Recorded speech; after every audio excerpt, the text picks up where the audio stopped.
All right.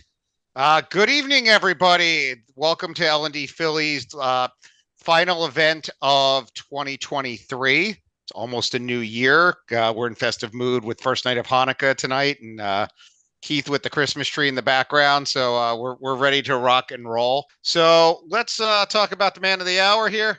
So I'm excited about this. And this, I Good. will I will thank Keith for making this the easiest session I've ever planned. I got a message and said, "Would you like me to speak?" And I said, "Yes." But not just a blanket yes. I've known Keith for at least a few years now, and had the opportunity to chat on multiple occasions, and even discussed. As I said to some people before we started, I haven't actually read the book yet. I do have it here. Um, I just got it. I have to read it now. I got to find time. It's been out a month. What's I taking you know. so long? I'm sorry, but I have the book. I am planning to read it, and possibly tomorrow because I have some use for it. And I remember, I think it was probably a couple of years ago at this point, we had some conversations, and you asked me for some of my stories Hmm. on background and when I've been in the position of having to be an order taker, which unfortunately many of us have, and how in many cases that did not work out well. Let's put it that way. And so once the book was published and Keith reached out about speaking, I said, this is an important topic for our community here. And I'm really excited to have Keith here to speak about it. Um, I suspect you're going to go into some of your background, but right, Keith has been a Yeah, yeah, yeah. CLO. I'll give you the highlights, right? Keith All has right. been a CLO at a couple of different places. He graduated from Penn with his PhD, so he's Dr. Keith, which is even better. And one other thing to incentive for everybody to stick around for the entire presentation is that being the holiday season and all, we're going to be giving away 3 copies of the book at the end of the session today. So I have the giant wheel of names ready to go. And actually, I'm going to stop sharing so Keith can jump in and do what he needs to do. So I've got the giant wheel of names ready to roll, and I will be putting your names in it. You do have to be present to win, and then you can get the copy of the book yourself. And for those of you who don't win, you can buy it, and then you're still a winner. How was that? All right. So, Everyone's a winner. You're here. You're a winner. You're yeah. here. Right. It looks like you're hitting presentation there. Yep, there we go. Looks good. I think you're ready to go. So without further ado, the main event. Take it away, Keith. Thank you, Josh. I appreciate it. So we've got Josh, Tanya, and Lindsay, who are going to be our co-hosts this evening. So you're not just hearing my voice. But first of all, thank you all for being here. I know that it's what, 7 p.m. Eastern Standard Time. It's dark virtually everywhere. We're all tired. So you're investing in your future by being here. And I just want to acknowledge that and say thank you. And I'm going to keep the energy high. But Josh said something that I wrote down, and he said, um, when talking about this upcoming AI session in a couple of months, he's not focusing on what can be, he's focusing on what is. And I love that because that's what this session is about. This is what is. I'm not a thought leader. I'm a practitioner. I am doing the work every single day. I want to stay that way. I like to be in the field, and everything I'm telling you today are things that you can apply in your world. This is not theoretical, and that's how I wrote the book as well. And I'm not here to pitch and sell the book. Like, first of all, you don't write a book to make money. I get $3 for every book sold, so I'm not going to retire on it. It's a passion. It's a love for me because I wanted to share my 25 years of experience with our industry because we are at a precipice right now where we have to evolve. We have to evolve or else. And that's not meant in a threatening manner. It's meant in a realistic manner that we've been order takers since the beginning of our industry. And that's how we started. We started as order takers. If you look back to the first organizational learning, that was in the Industrial Revolution, Manufacturing Revolution. We have warehouses and managers determined what employees needed to do. And so they told the trainers, train the employee to move this widget here. And the trainer went and did that. And that mentality has stuck. But over the years, we've developed a lot of skills. We've developed the science of learning. We have other tools that we can be applying. We can be we're not all, but we can be practitioners in our trade. The problem is our stakeholders often don't want to see us as practitioners. They want us to just be order takers. They want us to give us that order and have us execute it. And we are so much more than that. So today I'm going to be talking about 3 strategies that you can apply to help you evolve from being order takers to being trusted learning advisors. I want to start off with the goal for today's session. It's simply to plant some seeds for your future. That's it. If you finish tonight and you're like, I'm really tired, was that a good use of my time? The question is, did I plant any seeds? Did I get you to think a little bit differently? Or are there things that you can take it away and start to apply? If the answer is yes, then I did my job. If the answer is no, I apologize, reach out to me, and I'll give you some sort of mea culpa. With that, right now, what we're facing in our industry is what the military uses as the term VUCA.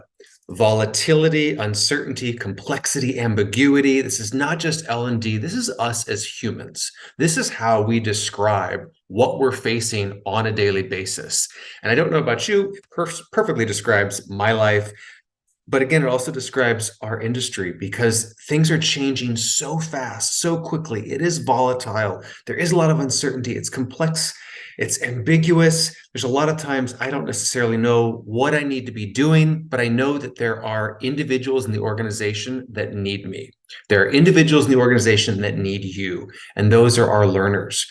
We have such value that we can be adding and hopefully are adding to the organization. We think about the future of work, and I use that in air quotes because I don't like that phrase. When we use the word future, I feel like it gives us permission, not today, some other day.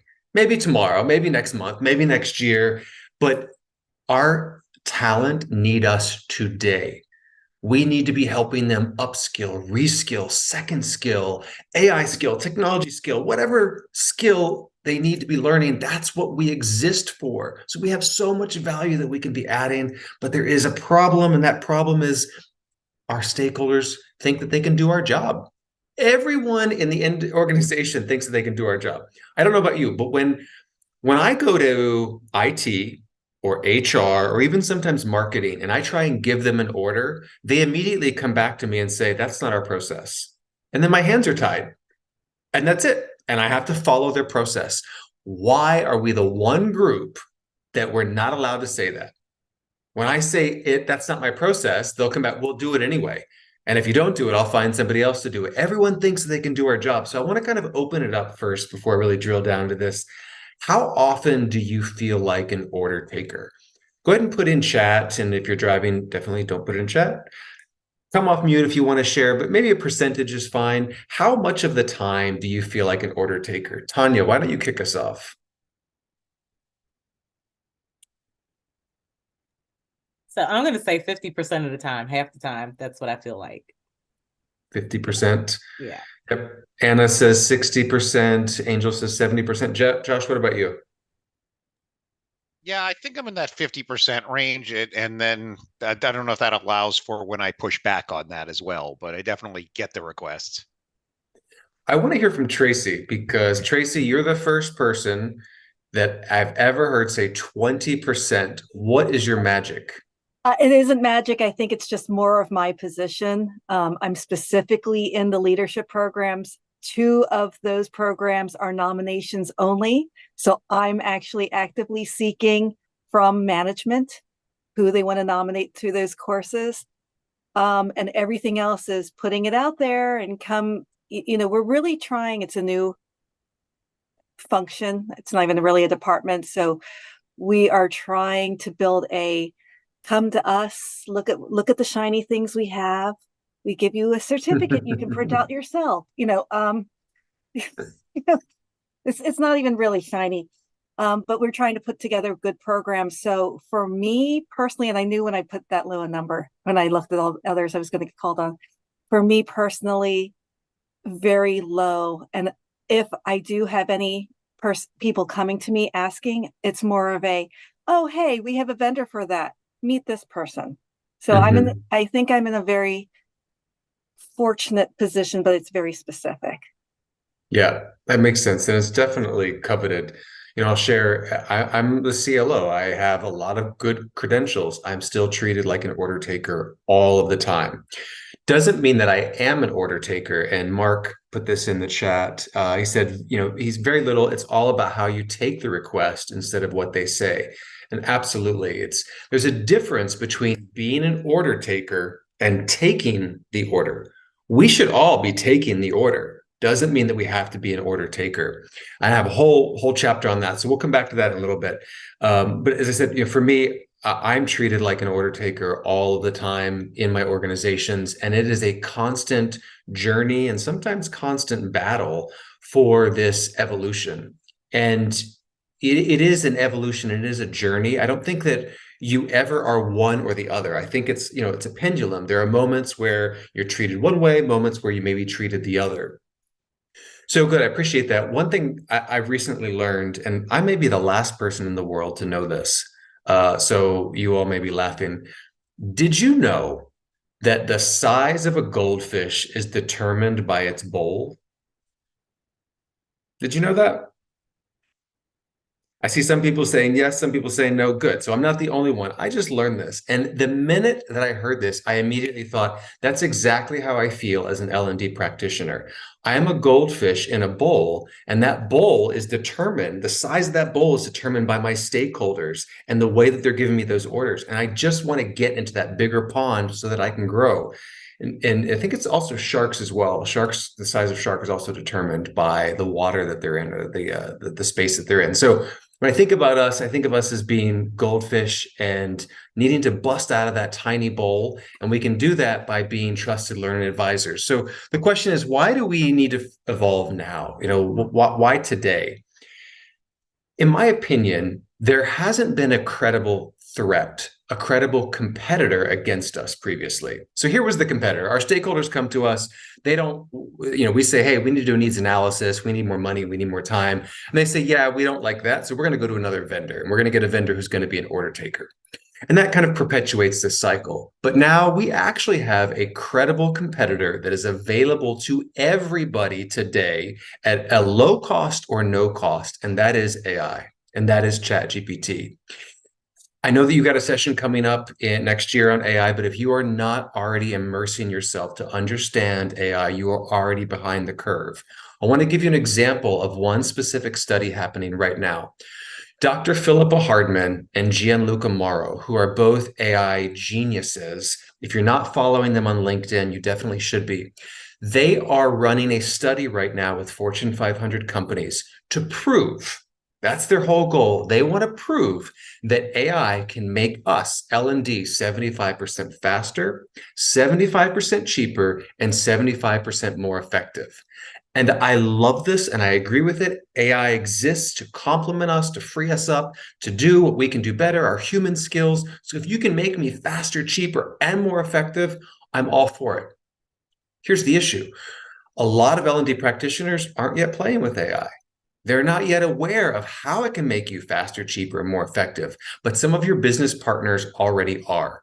And they're going to pretty quickly figure out that they can go to one of these tools and they can type, create a 2-day instructor-led sales course. And then they can export that to Gamma. Gamma's going to make a beautiful deck. They can export that to Synthesa. That makes it gives you AI faces. And then you have this great tool that costs you very little bit of money and was completed in maybe 15, 20 minutes. Now, it's not that it's better than us. I don't believe that it's better than us, but I believe that it is what our stakeholders want, and it is a true order taker. So we have to become subject matter experts in AI to then present it back to our stakeholders to let them know how we're using it and how they can use it. So if you're not already familiar with this, you should be, because here's the other reason. Every leader across the globe is asking themselves the same question.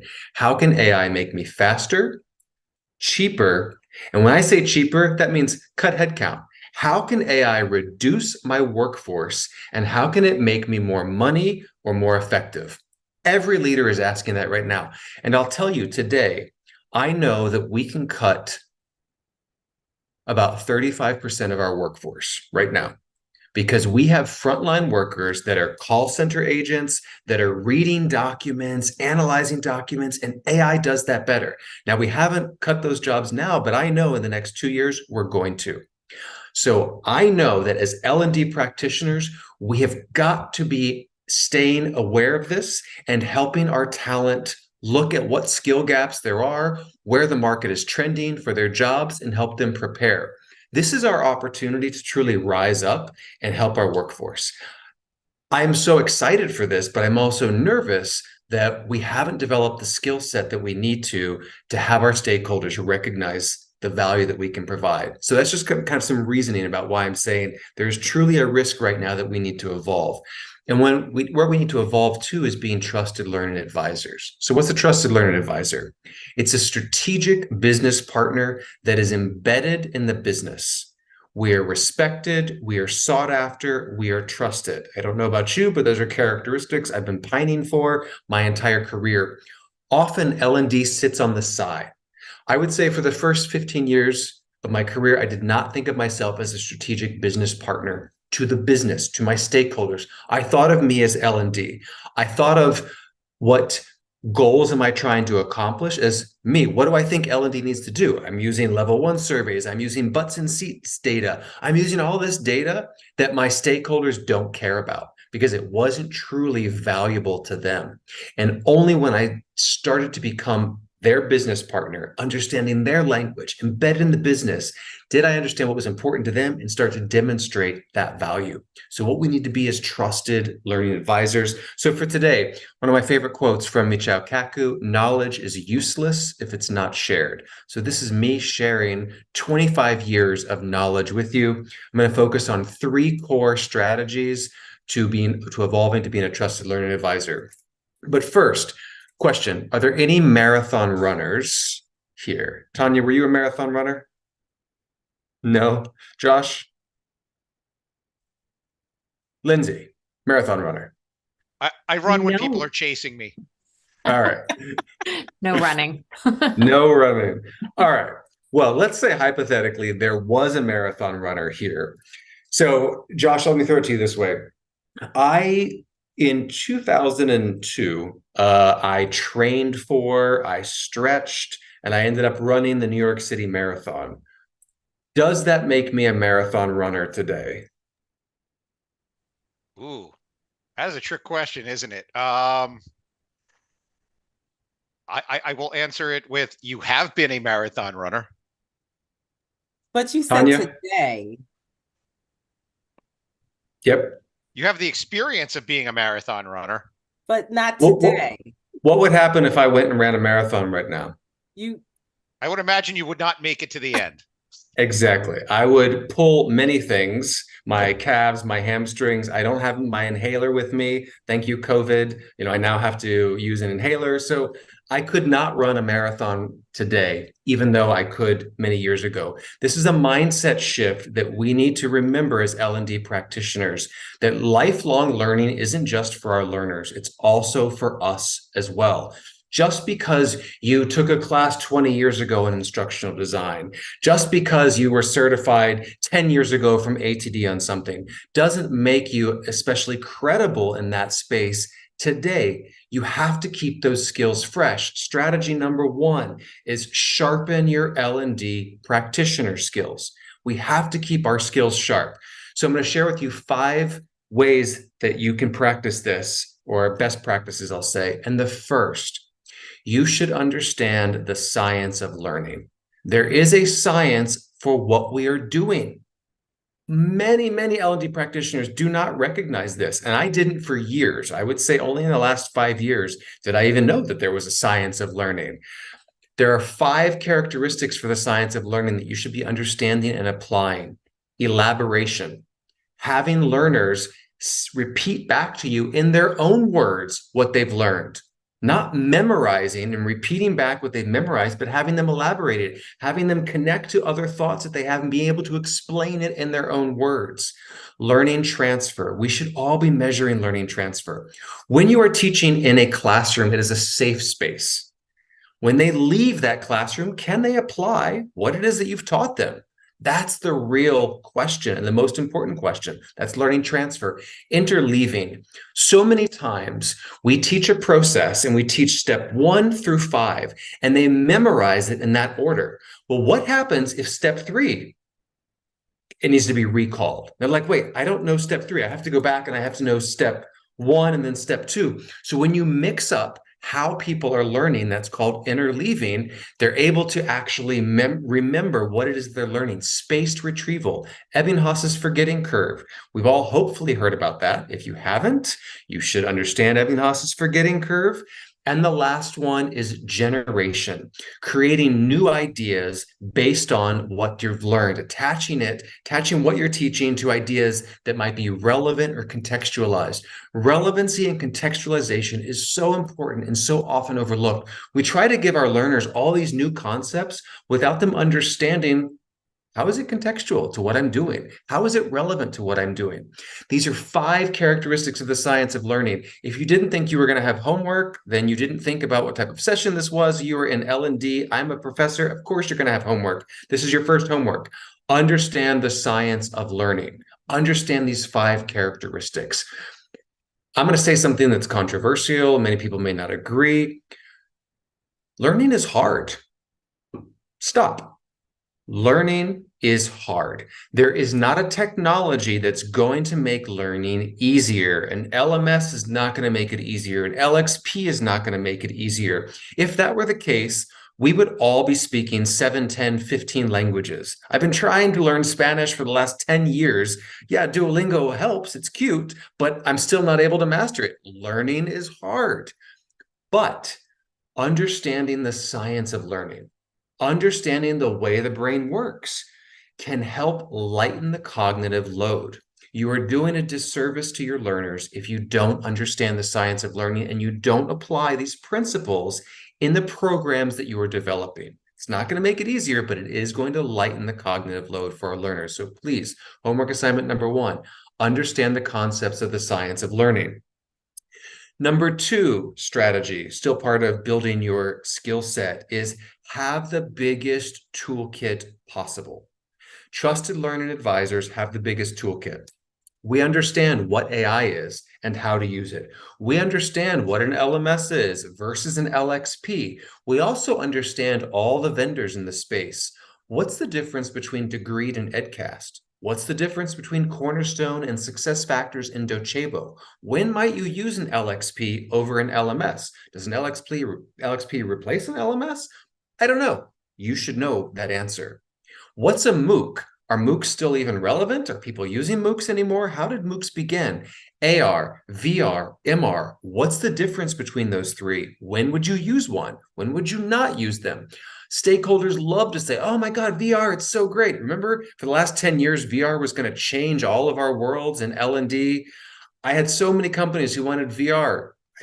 I did not agree with it, brought it in, invested a lot of money, and then it just petered out. Not saying that it's not valuable. It is valuable in some situations. You should understand those use cases. So this might already sound overwhelming. It can be. You don't have to be an expert in these. You need to be a learn-it-all, not a know-it-all. You need to have an understanding. It's like if you were building a house, not that I've ever built one, but I'm sure that it takes a lot of different tools to build a house. If you just have a hammer, everything looks like a nail. We need to understand all of these different tools at our disposal so that when a problem exists, we go into our toolkit and we look to figure out what's the right tool to solve that problem, rather than taking a tool and trying to find a problem to solve it with. That happens so often. I get so frustrated with these technology vendors because they love to promise us the moon and the stars. You know, it'll wash your clothes, it'll walk your dog, it'll revolutionize learning, everybody's going to love it. And it doesn't work that way. Technology is not the solution. It is part of the solution. It is a tool in your toolkit, but it is not the solution. So understand all these different concepts. What's a 4-level? Who's Kirkpatrick? Where did 4-level come from? What's the difference between Kirkpatrick 4-level and ROI, Phillips ROI, and Thalheimer's LTIM? What's level 3? Should we even use Kirkpatrick's model? What about LTIM's model? And by the way, your opinion doesn't matter. Your opinion does not matter because you need to be unbiased as a learning, what are we? We're trusted learning advisors. You may not like Kirkpatrick's level 4. Maybe it's outdated, but maybe there's a time and place for it. That's your job to understand that. Understand the difference between those and keep your biases out of it because it is a tool. You know, Kirkpatrick was really the first one in our industry. You should understand the longevity of it, but you should also understand how it can be evolved. And by the way, you don't have to subscribe to these. Those are not the only way, and these are not the right way. I do not believe there is a right way for any of our solutions. They are all contextualized to your organization. Keep that in mind. There is not one general approach to anything in L&D. I'm giving you this one for free because it just kind of came to my mind. But too often, I think that we're looking for these holy grail solutions like this is the one way. This is the LMS that's going to solve all the problems. This is the way that we use ROI and calculate our value. This is the methodology to follow.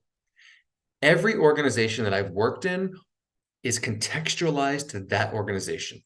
What worked at GM does not work at Archwell. What worked at Archwell did not work at HSBC. Where does L&D sit in the organization? Is there a learning culture in the organization? Does our leadership support learning? These are all questions that you have to answer to then figure out how you're going to be solving those problems from L&D. But moral of the story is have the largest toolkit possible. You are a learn-it-all, not a know-it-all. Methodologies, there's tons of methodologies out there. Well, so many. Change management methodology, problem-solving methodology. You should understand what's the difference between PDCA and Agile. When might you use one? What's a waterfall methodology? Leadership methodologies, have an awareness of them in your toolkit so that you can figure out what's the right one to solve the problem. I'll give you one methodology that you should absolutely learn. This is your next major homework assignment, and that is design thinking. Design thinking is part of the human-centered design family. There are 3 components within the human-centered design family. Learner experience design, spoiler alert, learners, that's what you're solving for. User experience design, how do they use the tools that you're designing, or design thinking. All of these are problem-solving methodologies for humans, and that's who we're solving for, humans. So if you're looking for some more homework assignment, design thinking should be a tool in your toolkit that you should be leveraging. It's extremely valuable. In many cases, I consider it my shield, because when we follow the design thinking methodology, it starts off with empathy. It starts off with understanding the learners at the problem. Often our stakeholders start with the problem. They give us the problem. They tell us who, what, where, when, why, and how a learning intervention should occur.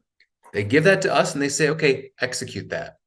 An order taker will execute it.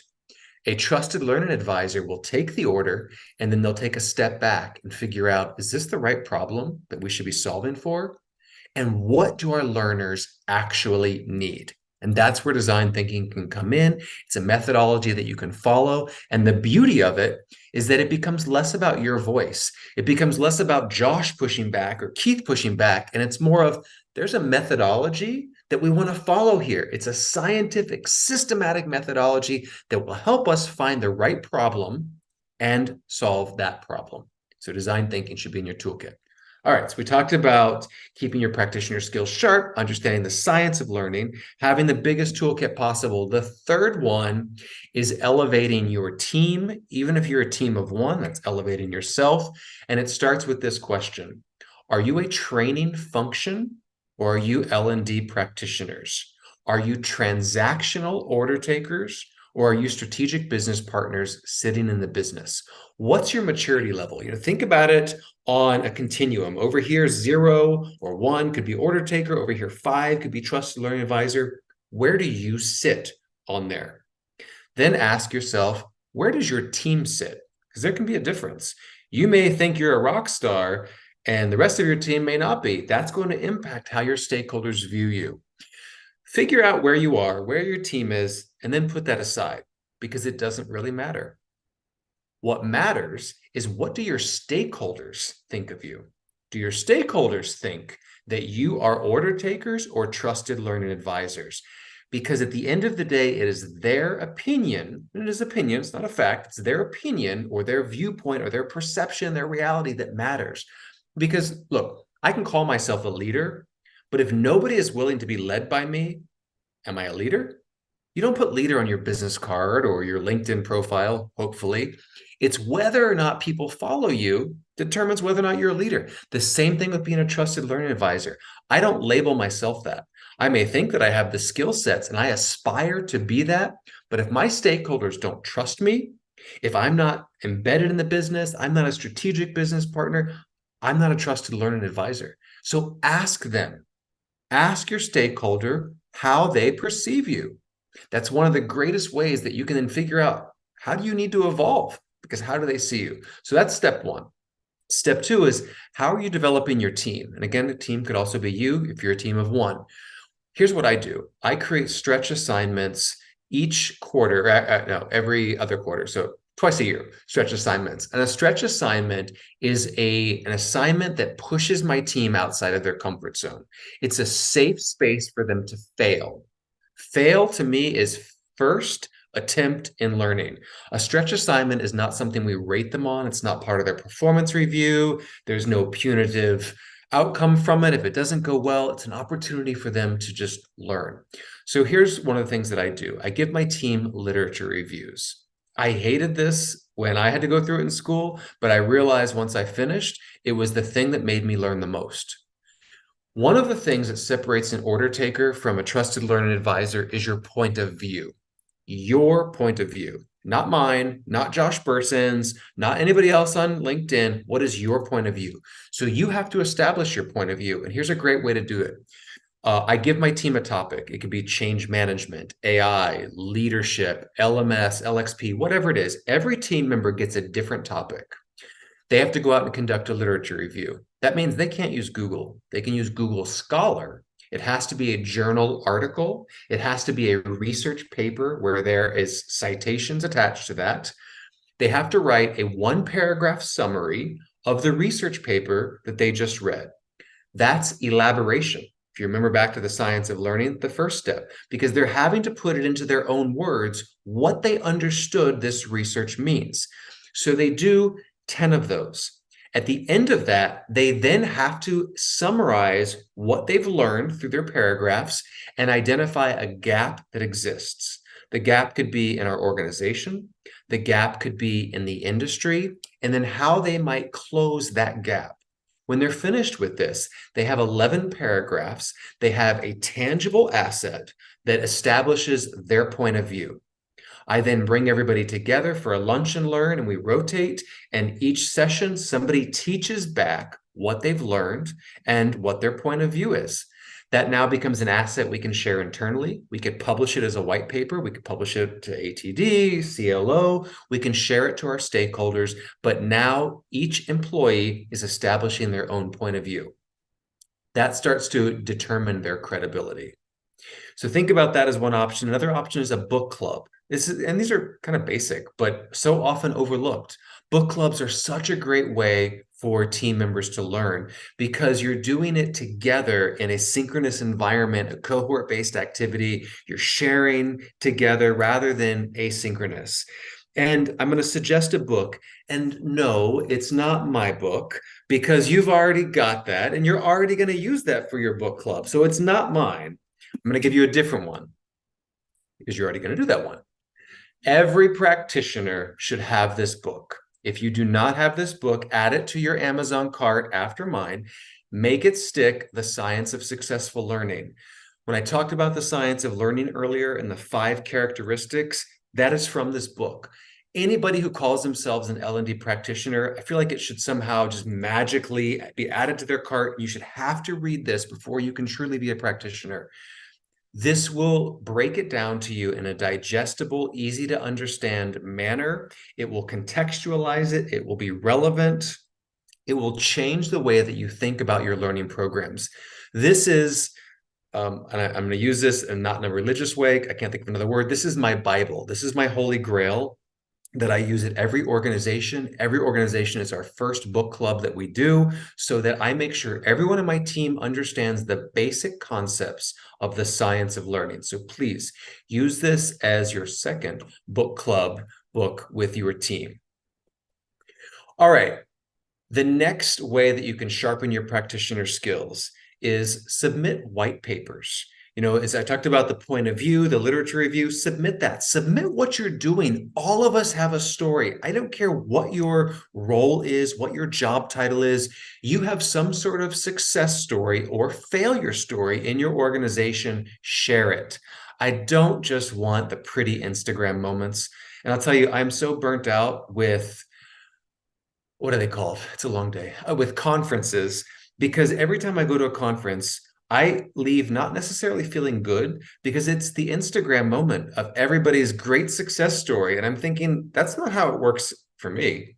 I have so many failures. I have so many grit aspects and what didn't work. But then when I go, I see everybody's, beautiful picture, and I think, I want the real story. I want the failure. So make sure you're sharing those, because a failure is a positive data point. Again, fail means first attempt in learning. It helps you understand what not to do in the future. We all need to learn from that.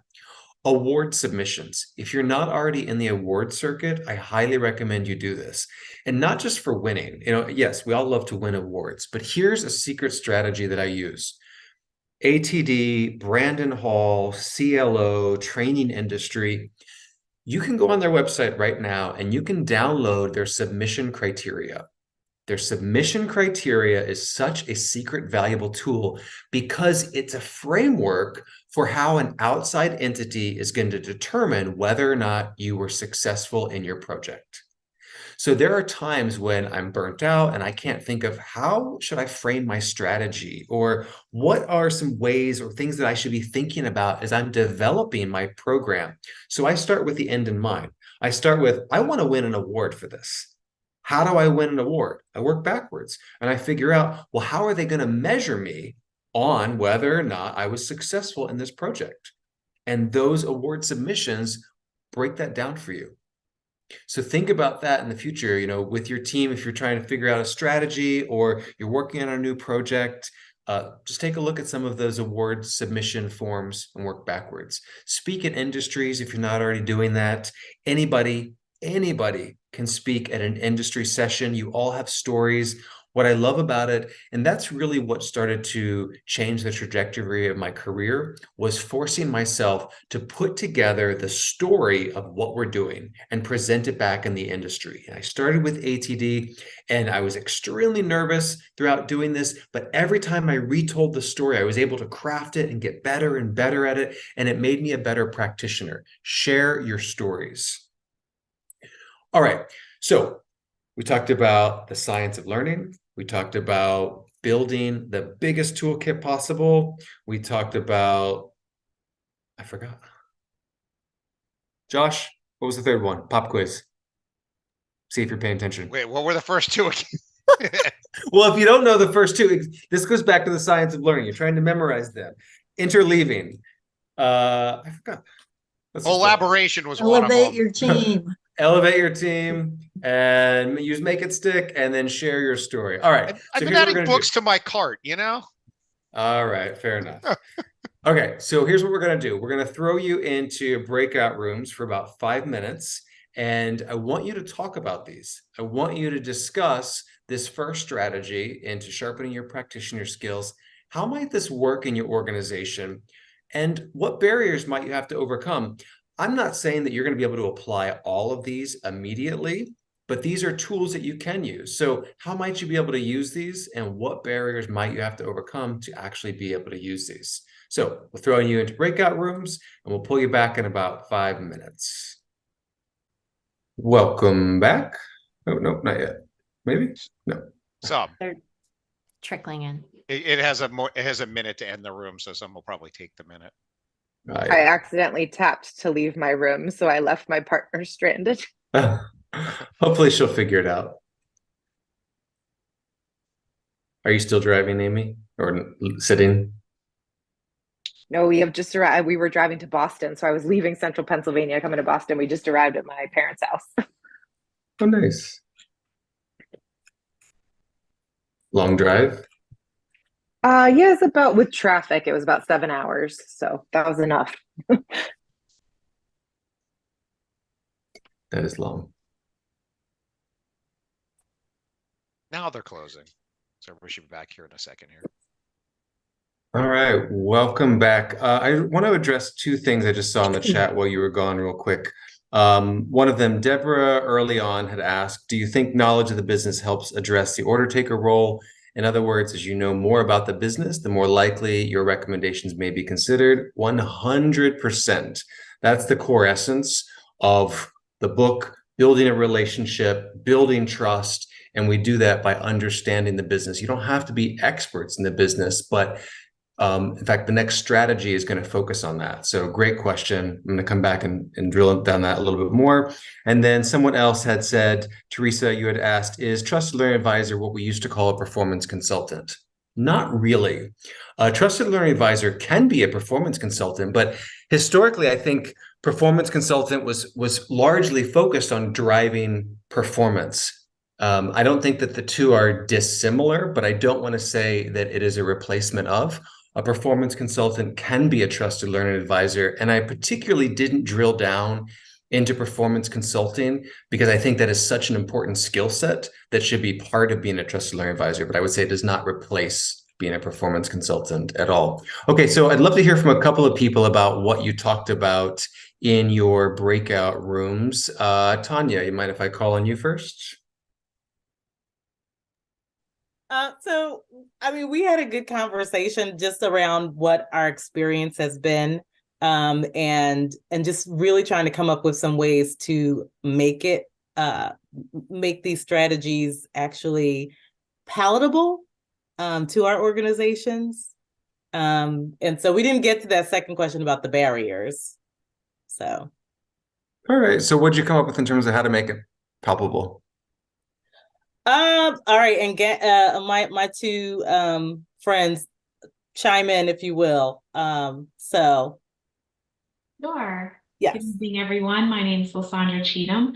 And one thing I had the pleasure of speaking with Tanya and Teresa about was applying the tactic for reviewing award submission forms as a litmus test of how effective is your strategy or your approach to solving the problem at hand. So that's something from a consulting standpoint, I think that I could leverage not only to hold myself accountable in my advisement activities, but also to articulate the value of the approach and the recommendation. Absolutely. Yeah. And Teresa, do you want to mention here, this might not be the place, but do you want to mention here what we thought might be a good idea for L&D Philly? Sure. So I have an idea for L&D Philly, and Josh will be like, for the love of God, Teresa, stop it. But I have an idea. And I also want to comment on the barriers that we might experience. So first, the idea. So Keith, you've given us a couple good books, I mean, including your own book that we need to read. And I find myself as a learning professional collecting books, stacks of books that are filled with wonderful information.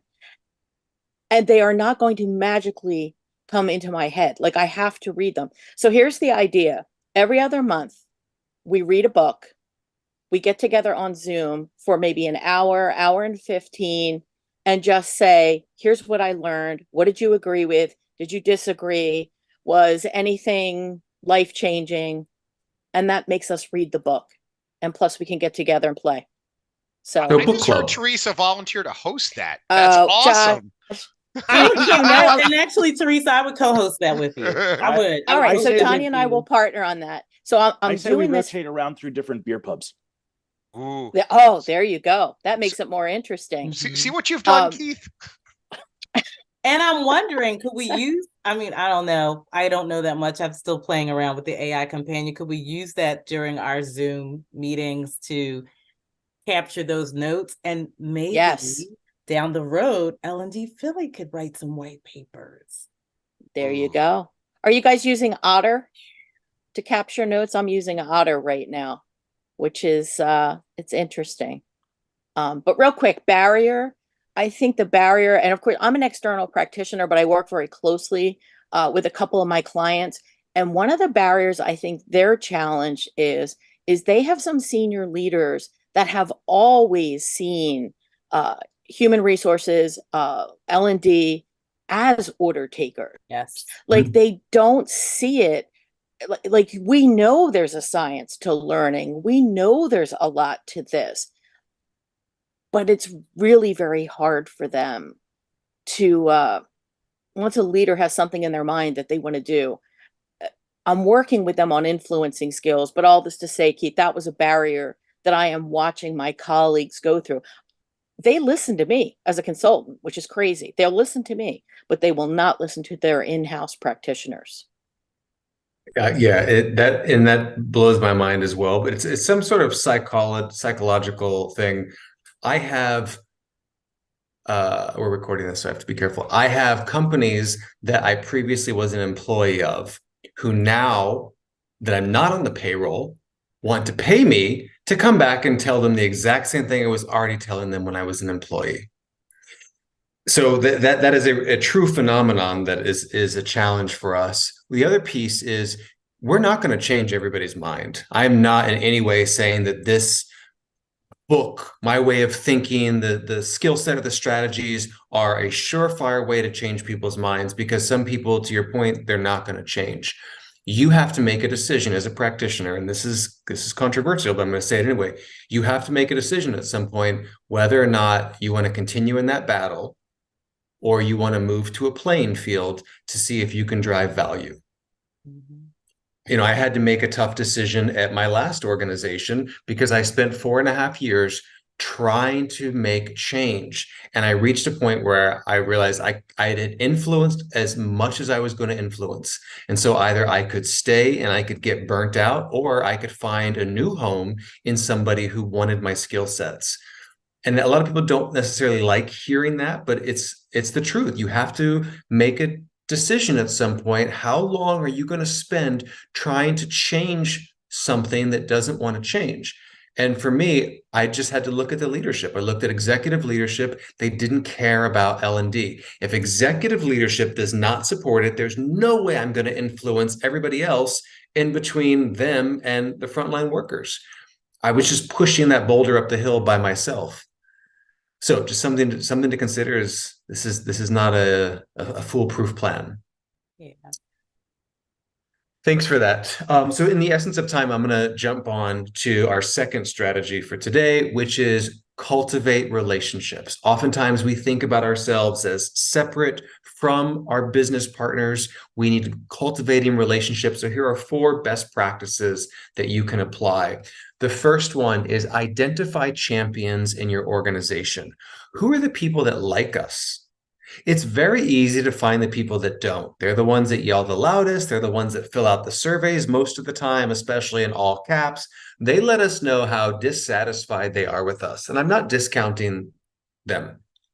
I'm saying it's important for us to build relationships with those champions, the people in the field out in the organization who are supporters of us, so we can build and cultivate relationships with them and stay connected with them to get that feedback. So here's one thing that I do. I'll give you a specific example. In my last organization, we identified about 200 champions. This is a large company, so it was about 150,000 employees. So, your number is dependent. There's no right or wrong number. But for us, I wanted about 200 champions across the organization out in the field. And basically, here's what you have to do. You and your colleagues, just find 5 people. 5 people that you know. I guarantee that you know 5 people who are supportive of L&D. That's your immediate champion network. You connect with them on a reoccurring basis. So what I recommend is every quarter you create a Zoom call and you invite them to that Zoom call. It's an hour long. It's not required. These people don't report to you. You let them know beforehand what it is. It's an opportunity for you to share feedback, but then you also to hear feedback. In that call, here's how I separate it. The first 5 to 10 minutes are what we've launched in that previous quarter, because so often do we launch programs that people don't know about, even though we've thought we communicated it, it hasn't reached them, or they forgot. So we talk about, here's what we launched the last 3 months. Then we spend the next few minutes on what's on the runway for the next quarter. That way they know what's coming up. This is, again, only about maybe 15, 20 minutes maximum of that hour call, but we've at least planted the seeds to remind them, here's what's been available, here's what's coming available to support you. For the next 40 minutes, we do this. We just listen. We listen to them. We ask them questions, of course, but we listen to them to get their feedback. Ask, what programs have they taken recently? What's their feedback on the programs? What's worked well for them? What is missing? That's one of the questions that we so often overlook. What else do they need? A lot of times our surveys are focused on that specific event. And at my last company, we had spent so long just collecting that data that we didn't even ask, what else do you need? What else could we be providing for you? And as soon as we did that, it opened a whole new world of how we could drive value. So ask, what else do you need? Then ask, what type of business problems are they facing? Gather this data. This is qualitative research is what this is. And not everything you hear can we solve. Not at all, but we can gather all of that data because it helps us become better subject matter experts on the business. We gather that data, it's qualitative research. We then synthesize all of that data down to a few problem statements, and we share that data back with our stakeholders. And you do this anonymously. Do not invite your stakeholders to these meetings. Do not share names with this data, even if your stakeholders ask, because you want your champions know this is a safe space for them to share everything. And they'll share business problems. You'll learn probably process issues. You'll learn technology issues. You'll learn management issues. These are all great data points for you. Maybe some you can solve, maybe most you can't, but you can still synthesize it and share it back once it's cleaned to your stakeholder and let them know, hey, just wanted to let you know, I've been talking with some of the frontline workers, and these are some problems that they've identified that we might be able to help solve for you. Or we can't maybe solve these through learning, but we thought that you should be aware of these because if you could solve them, it would drive value for your business. It starts to change their perception of you from order taker to, oh my gosh, how does Tanya know what's happening at the front line of my organization? I didn't know these problems existed, but yet Tanya does, because Tanya's connected to the business on a reoccurring basis. So identify your champions, stay connected with them on a reoccurring basis, get that data, synthesize that data, define a few problem statements, share it back with your stakeholders. That qualitative data is gold for you as you're building your status as being a trusted learning advisor. The next, include indirect stakeholders. If I asked you today, who are your stakeholders? You know who they are. That's kind of the first degree of separation. Who are you missing in that list? And I'm going to give you one example, and I'll give you two if I remember the second one, but I'm drawing a blank. The first one is your chief financial officer, your CFO. That should be a stakeholder in your discussions, in your network. Here's why. The CFO's job is to determine the value of every business unit in the organization. So if you've never talked to your CFO, if your CFO has no relationship with L&D, then how are they determining the value? They're probably not, and they don't see it as valuable. That's the ultimate issue. And I became so passionate about this that it became my doctoral research. And so I studied chief financial officers of Fortune 500 companies to ask them and to understand what value do they see in learning in organizations? Do they see value, and how might we influence them to get better budgets? That research is available for free. You can just Google it. I'll give you a little bit of synopsis from that. They all said, build a relationship with me, and not when you need money, not during budget season, because A, they're too busy, and B, that's too obvious. Build a relationship with them outside of budget season, make it a true and honest relationship, and ask them, how do you define the value of business units? How do you find the value of L&D? How might we, L&D, give you data that you find valuable? Because you know what they don't find valuable? ROI. Our ROI data is not real ROI data that they can use in their financial reports. It's simply not. That ROI calculation is something that we do in L&D. Instead, focus on the word value. What's the value that you are creating for the business? And this was the most shocking feedback from them. They said, share qualitative data with us, not just quantitative. Don't just send me an Excel spreadsheet with your quote ROI data, but tell me the stories about how you're truly impacting and driving value for the business. What are the people that you've changed, who are frontline workers that you've helped develop them into being leaders in the organization? Who have you cross-skilled in the organization? I'll tell you right now, I have a data point that is so valuable. In my organization, we cross-skilled 39% of our workforce. That's massive. We knew looking ahead 12 to 18 months, we were going to have skill gaps, and we needed to make sure that we were upskilling these individuals to then focus in other areas. So I can tell the CFO, we cross-skilled 39% of the company to save us from having to hire new employees, which has reduced our turnover rate. We have a 1.7% turnover rate. That's unheard of. 1.7. The normal turnover rate for organizations is about 18 to 20%. Our turnover rate is so low because of the amount of upskilling and developmental opportunities we're offering. That is a data point that a CFO would relish in because it's something tangible that they can understand. So identify that qualitative data, share that with them. So include your indirect stakeholders. I still haven't figured out who the second example was. Yeah. Okay, got to move on. So CFOs is one of them. All right, third best practice.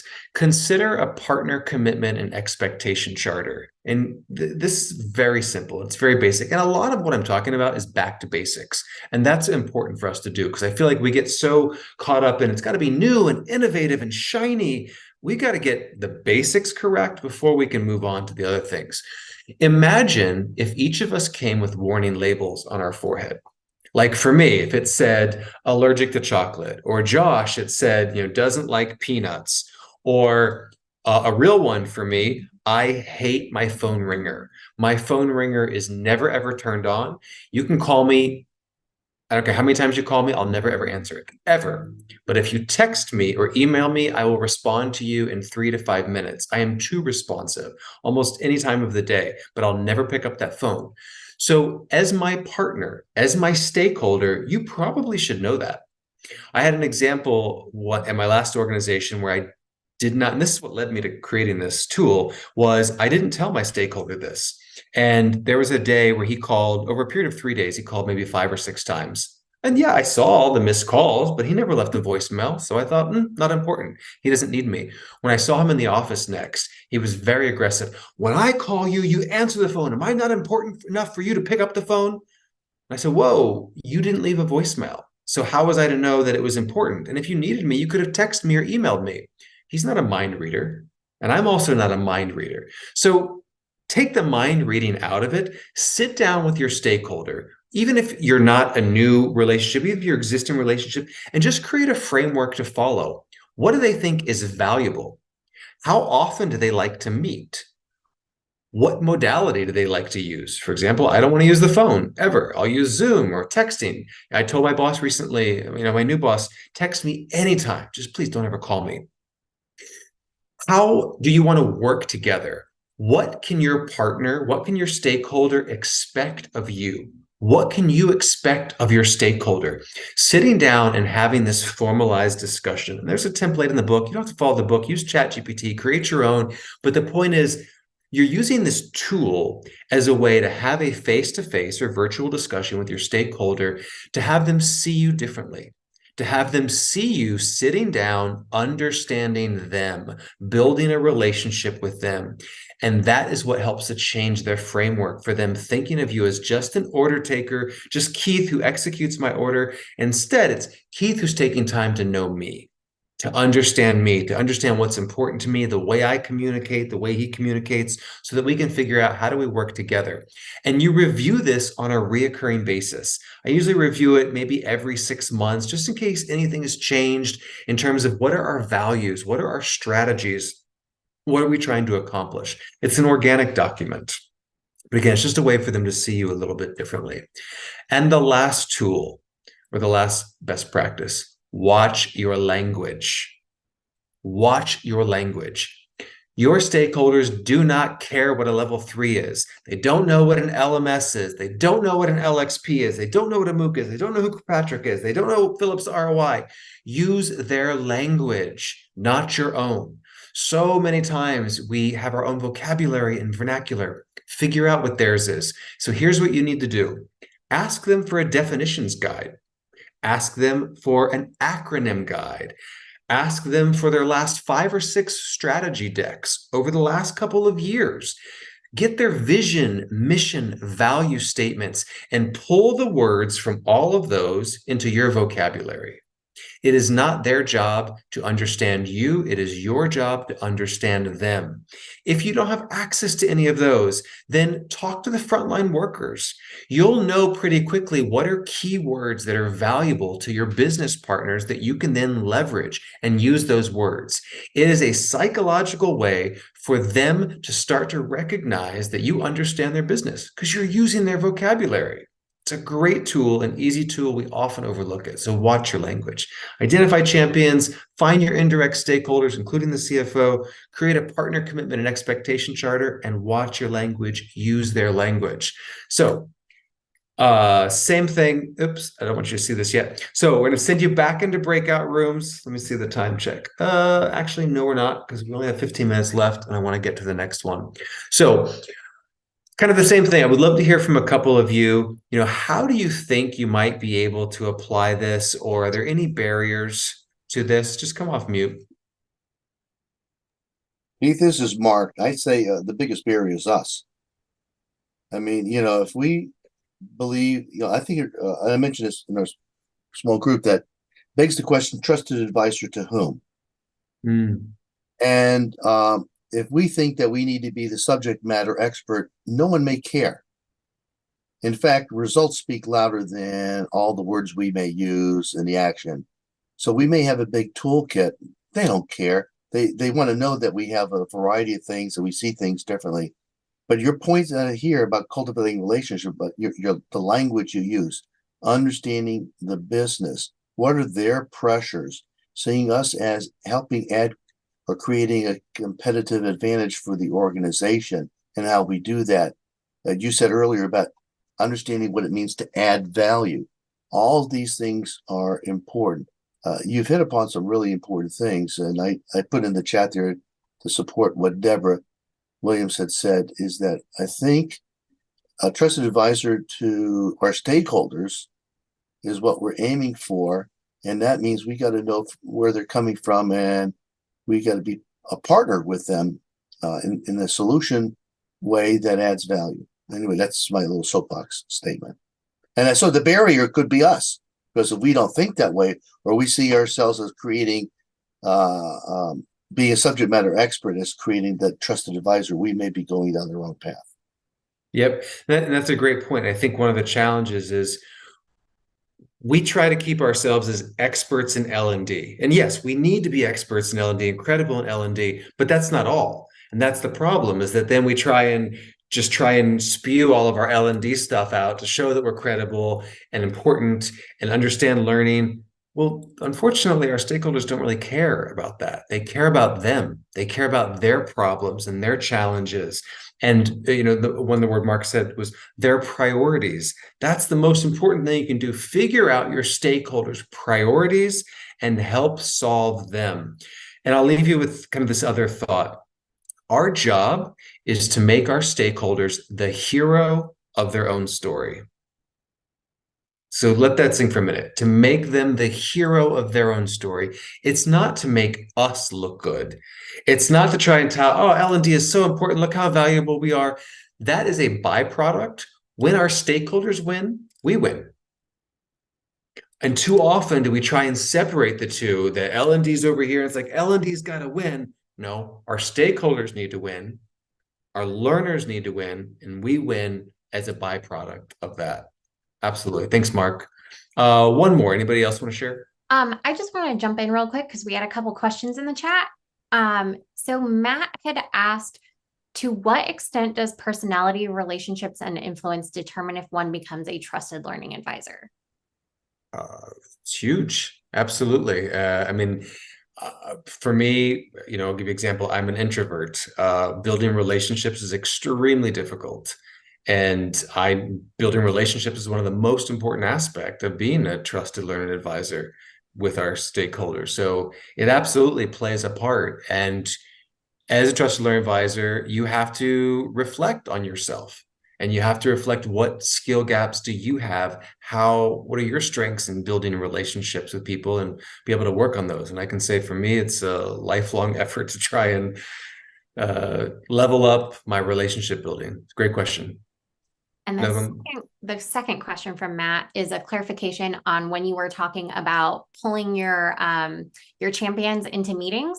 So Matt asked, is the monthly meeting of champions plus your personal network? So one clarification, it would be quarterly. I think monthly is too much for anybody to be able to commit. So for me, I do quarterly to show last 3 months of what we launched and next 3 months of what we launched. In terms of your personal network, I guess that depends on whether you consider your personal network part of your champions. I would assume that they would be, if they're in your network, they would be your friends, and they would be, part of the champions. But there's not a right or wrong answer to that. I think it's up to you to determine whether or not you include your network as part of the champions. I would say for me, I would, yes, my network is part of my champions. Good question. By that, I meant you mentioned like 5 key people that you have around you. Yes. Okay. So good point. So let me clarify further. To identify your champions, it would not be your immediate network. Yeah, that's too easy. You're already connected with those people. I want you to think about the people that you may not currently be connected with, and bringing those into the table. In addition to people that are frontline workers, they may not be in your network, managers, supervisors. Now I understand your question. People outside of your network. Yeah, great question. Thank you for that. All right, going into the home stretch here. I know everybody's brains are getting full because I understand the science of learning. And so we're going to move into the third and final strategy for the night. Many of you, I think, would relate to this statement. If I only had a seat at the table, I could drive value. If I only had the seat at the table, I could be beneficial. I want you to stop that thinking. I want you to aim higher, bigger, more aspirational than that. Instead of trying to get a seat at somebody else's table, I want you to build your own table and invite people to sit with you. And don't worry, I'm going to explain what I mean and give you actual examples, but I just want to pause on this for a moment. Build your own table. Too often we're trying to get in somebody else's room. When we do that, they have the power. They are the ones that are determining who's sitting at the table, who's having the discussions, how long do they have the discussion, what's on the agenda. I want to be the curator of those conversations, the puppeteer, the orchestrator. I want my stakeholders to see me as so valuable that I can create the table and invite them to sit with me. So here are 3 examples of how you can do that. Today, we should all be talking about skills, whether it's upskilling, second skilling, reskilling. We know that skills are the currency for our talent today and for tomorrow. A lot of L&D practitioners will say, well, who owns that? Is that HR? Is that talent? If your organization has a talent group, is that me in L&D? Don't wait for somebody else to try and own this. We play such a massive role in this because who do you think are the ones teaching and upskilling? It's us. So I encourage you to create a skills advisory committee or skills advisory council, whatever vocabulary you want to use here, because committee can sometimes indicate it's red tape and you have to get approval. This doesn't have to be anything that's so formalized that you need approval. What I'm trying to emphasize here is you brand it. You brand it and you create it. So here's what I do. Every 6 months, I have a skills advisory committee, and I focus on several different key stakeholders, and I'll have different conversations sometimes, or else I'll bring everybody together. I invite a few of my key stakeholders. I invite someone from the C-suite. I invite frontline workers who are impacted by these skills that we're talking about, so they can be part of the conversation. I invite an outside practitioner to this meeting, someone who's not part of my company, because as somebody else already talked about, I think it might have been Teresa, our companies, our stakeholders love outside people. Even though you may have access to you're already on the payroll, they just don't believe you sometimes. They need other people. So bring in other people. You've got a great network here with this community. Bring in someone else. Sometimes I'll even bring someone from a competitor organization. That really makes for a spicy conversation sometimes. It's not just the people that you're inviting to this. It's the research that you're bringing along with it. World Economic Forum, McKinsey Global Institute, and Deloitte. These are 3 free industry research firms that you should be reviewing their content on a reoccurring basis, because they're the ones that are out there researching right now the skills gaps. What skills are going to be irrelevant in the next 5 years? What skills are going to be growing? And they break it down by every single industry, every single role within that industry. So if you told me today, hey, I'm in manufacturing and I'm, I drive a forklift, I could quickly Google McKinsey or World Economic Forum, and I could get the data on your role in your industry. You should be analyzing this information so that you can share this with your business partner. That's what creates a trusted learning advisor. So in this meeting, I'm inviting these players. I'm spending time researching all of this beforehand so I can bring this data to the conversation, because this meeting is less about Keith trying to prove something, and it's more about me curating a conversation that's meaningful and impactful. And I'm doing that because I have the right people in the room to discuss the conversation, and I have the data to back it up, and I'm bringing in outside people. So what's important to know is the first time you're trying to build your own table, you have one shot at this. You have to make sure that you are truly buttoned up and prepared. It takes me weeks to prepare for these types of meetings so that I can make sure that there's value in this meeting. Because the worst thing that could happen is your stakeholders join and they say, all right, we're going to give Matt a chance here. And then it flops and they say, well, that wasn't a valuable use of my time. And then that's it. They're not going to come back to your table. So make sure it's a valuable use of your time. The moral of the story here is sometimes when we brand it, it gives it its own entity and it makes it more real, and it takes away the view that it's L&D or it's Keith or it's Lindsay, and it's more about that entity. So this is one example for building your own table and inviting others to sit with you, but you should be a part of driving this conversation on skills and the future of work in your organization, because your business partners, your stakeholders aren't. It's not their job to figure out what skills may not be relevant on their team in the next 3 to 4 years. That's your job. So bring that data to them by creating a skills advisory committee. Here's a second way that you can do this. Instead of just attending an external learning conference each year, why not create your own internally? I mentioned earlier that our job is to make our stakeholders the hero of their own story. So why don't you create space for them to share their story? This is an example of one conference I ran at an organization. We called it LearnCon, and I treated it just like an external learning conference. I brought in keynote speakers from the outside. You may say, I don't have a budget for this. You don't always have to pay keynote speakers. There are speakers in the industry who may be willing to join at no cost, be able to join because they want exposure to your company. Maybe they join for $500. There are lots of options. Bring in the highest profile speaker you can. Just go to LinkedIn, find someone in your network. Then create breakout sessions. And what I do there is I partner with my stakeholders and I figure out some stories, some success stories from that year. And I ask them, do you want to come back and share? I make it about them, not about L&D. Because again, we make them look good. We're a byproduct of that. So I partner my stakeholder with someone from L&D. They put together a case study and they present their case study in a breakout session. It's a great way for them to have their own platform. Then I'll create an innovation garage or an innovation exploratorium where our stakeholders might be able to try out some new technologies or some new innovations. Maybe there's VR, maybe there's AI, maybe there's AR. If you're into those and you have examples of those, you can create like an innovation exploratorium. That's what we did at this company. So long story short, this is another example of creating your own table. This is a space that we curated, we owned, we set the agenda, and we invited others to come and participate. And this really started to change how they viewed us as trusted learning advisors. And here's a third one.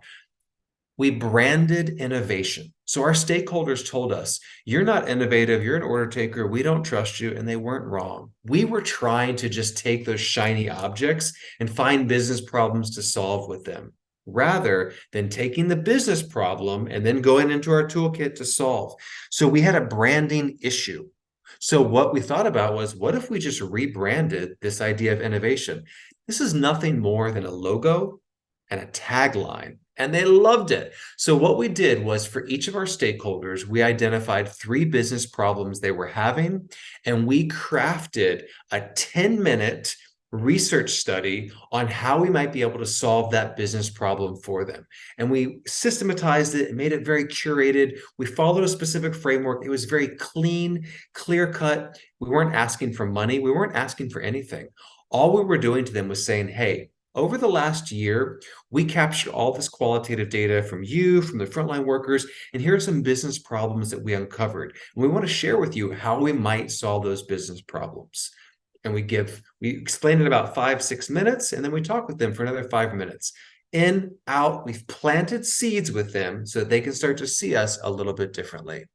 So that's a third idea in terms of building your own table and inviting people to sit with you. So in summary, you could hit the road with these ideas. Branding is really important in trying to evolve L&D. Package it up, but make it prescriptive to your stakeholder. Think about them. Think about the problems they're trying to solve. Make it prescriptive to them. So I want to show you a quick example of this in action. So this is with my last organization. When I started in 2017, our NPS scores were horrible. Our overall score was 33. Anything below a 50 means there's an opportunity for improvement. They told us, we don't trust you, we don't recommend you, you're not innovative. We spent 4 years applying everything I'm talking about here, applying everything that's in the book. And you can see a gradual increase in that trajectory over 4 years. At the end of that time there, they then rated us as trusted learning advisors. It was their words, not ours. But the moral of this point is that it took 4 years. This is not something that's going to shift overnight. This is a journey. It's not a destination, and it takes time. And it is a pendulum. You're going to swing back and forth between some days they'll treat you as trusted learning advisors, some days it'll be order takers, but it's all in how you take the order and how you respond to that. But it takes time. So quick recap. Keep your L&D practitioner skills sharp. Make sure you cultivate your relationships and build your own table. Invite your stakeholders to be sitting with you, and that will start you on your journey to being trusted learning advisors. I'll end you with this final thought. We talk a lot about the future, and again, that word feels like we're giving permission to ourselves to not focus on today. The problem is, everything we talk about with the future of work, we need to be applying today, right now. And the future of work does not just happen by itself. We, L&D, all of us, we get to create it. But the only way that we can do that is by being strategic business partners embedded in the business, making sure that we're speaking their language, that they respect us, they trust us, we're building relationships with them, ultimately by being trusted learning advisors. All right. So with that, we are right at time here. So we've got a few more minutes because 3 of you are going to be the lucky winners of the actual book, which saves you $36. I apologize in advance for that price tag. I had no control over it.